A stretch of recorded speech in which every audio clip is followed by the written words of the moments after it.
A day in my life as a work from home and nalakwatserang cooking ina. Hi pretties! Ito pala yung update natin regarding sa Emilio Aguinaldo Senior High School. For today's vlog, andito nga tayo ulit sa campus ngayon for parent orientation. Medyo maaga nga at 6 AM yung schedule ng meeting dito sa EAM. I-discuss nga ng teachers lahat about sa school rules, vouchers, and attendance. And kung interested ka nga makita yung loob ng campus, andito sa vlog na to yung mga hindi ko napakita sa previous vlogs ko. Sobrang bait nga ng advisor ni Althea and I'm so happy na si teacher naman yung magtutur sa atin ngayon. So, papasilipin ko po kayo sa events. Ayan, mga formal events po. Dito po natin ginaganap. Ganda. Dito po kayo nag-enroll. Ayan po, dito po pala kayo nag-enroll, no? So, ayan. Next po tayo.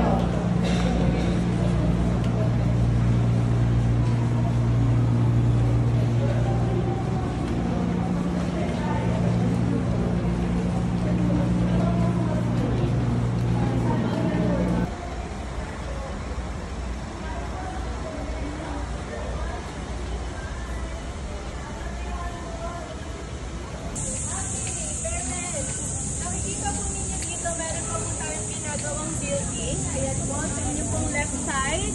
Ang building po na yan ay building 8 po. Magkakaroon ng mga extensions ng library, ng canteen, and yung mga classrooms din po.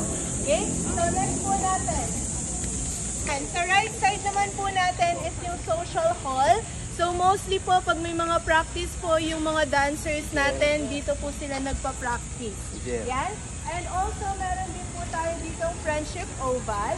So dati po siyang cricket field po. But nilipat po yung cricket field po natin doon sa main oval. Hello po. Salamat ninyo. Nakakapagod! Nakakapagod! Good luck! Pinawarningan na nila kayo. Nasa umpisa pa lang kayo. Wala po tayo. Punta po tayo sa ating gym. Thank you, team.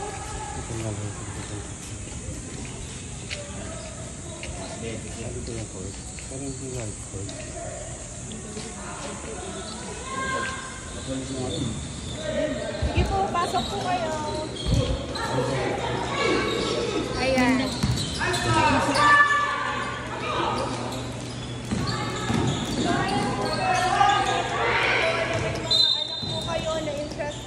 Sa mga sports. Yan, pwede po silang sumali sa mga tawag dito. Atin pong mga varsity.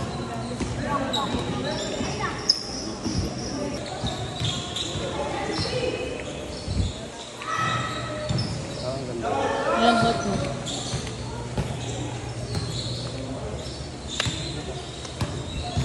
Kinesting talaga.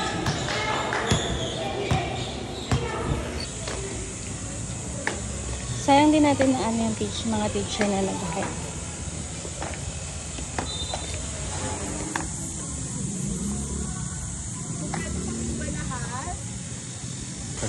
Next po natin sa canteen naman po tayo is meron pong gusto bumili ng tubig. Pwede naman na pong bumili doon.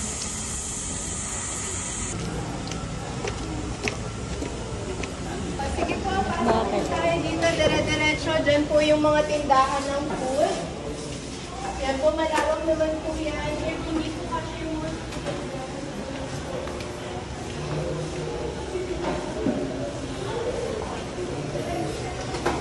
Hindi, bukas na siya eh. Dati hindi pa bukas eh.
maayos po yung multipurpose hall.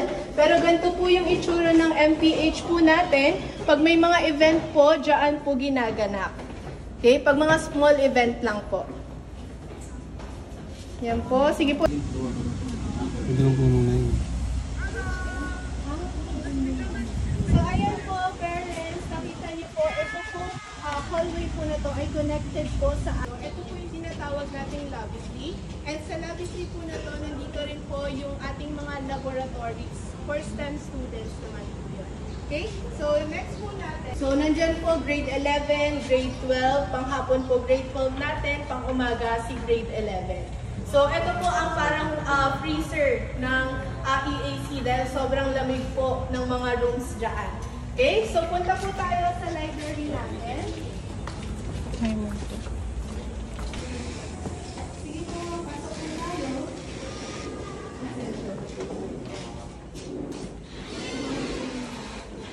Ayan. Ito po yung library, first library po na meron tayo. And then yung second po is yung sa loob view na nakita po natin kanina. Magkakaroon po tayo ng extension. Doon naman po sa book po. Tapos ito yung ano po, memorabilia.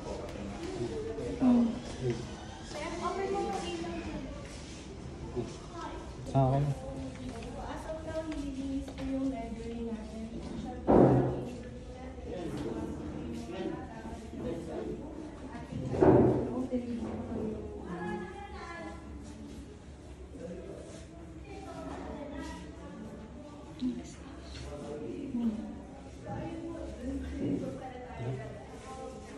Sabi ko, excuse me.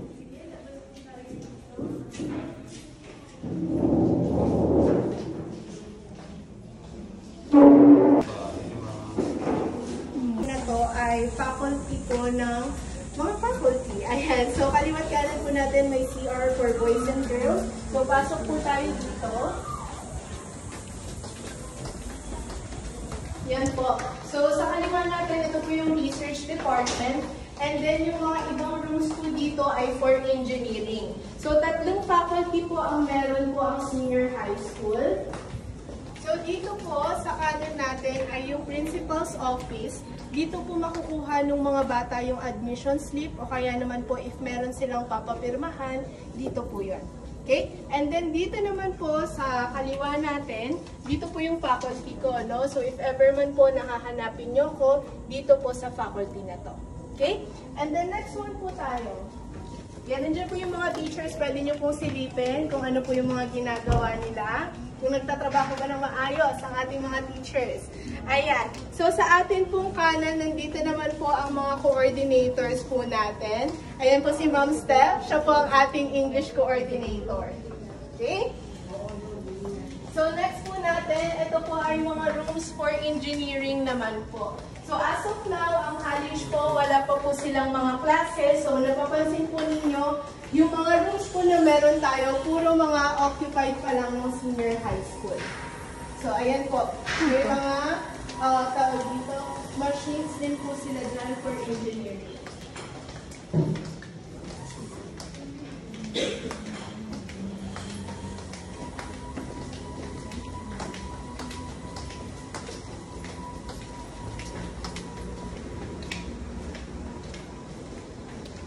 Sige po, sunod na lang po tayo. Kaya pa po ba, parents? Kaya pa naman. Nakakasmile pa po ba tayo? Parang malungkot na tayo ha. Kaya pa. Okay, sige po. Next building 3 po. Ito po ay engineering pa rin po, no? So medyo marami pong engineers dito sa ating school. Ayan po. And then next one po, we have the building 2. So may mga students din po na dito ang rooms nila. And most ng mga offices po ay okay. So tuloy-tuloy lang po tayo. Dito po sa inyong kanan, yan po ang school clinic natin. If everyone po na masama yung pakiramdam ng ating pong mga estudyante, dyan po natin sila papapuntahin. Okay? So sige po, baba po tayo dito. So yung familiar na po sa cashier. So ito po yung cashier natin. Naman po ang OSA. So nandyan din po yung pag halimbawa po may nagawang kasalanan yung mga anak po natin. natin, nandito yung mga records, no? And yung ID processing po din natin ay dito din po ginagawa. Okay? Next po natin, dito po sa kanan, we have the registrar's office po. May mga designated naman po dyan for college, for senior high school. Okay?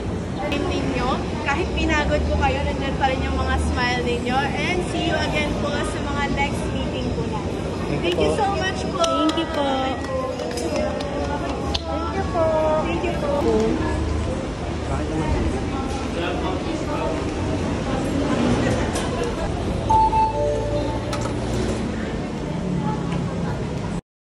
So, ayun nga yung mga ginawa namin for parent orientation dito sa Emilio Aguinaldo College. And kung magbe-base nga ako sa mga comments, luckily mabait yung teacher ni Althea, magaling din siya mag-discuss and mag-explain. I'm sure mag-enjoy yung mga students makinig sa mga lessons niya kasi direct to the point siya and also approachable. And kung parent ka naman na nanonood ngayon, ay itutur na rin kita kung anong meron dito sa labas ng campus. Kung bank transfer nga yung allowance ng anak mo, don't worry kasi meron nga dito BDO Bank sa gilid ng campus. Accessible din yung mga establishments dito lang yan sa Green 2 Residences. And kung naubusan ka naman ng parking slot sa Emilio Aguinaldo, meron namang pay parking na available dito sa gilid ng condo. Naubusan nga kami ng parking sa loob kaya dito na kami tinuro ng guard.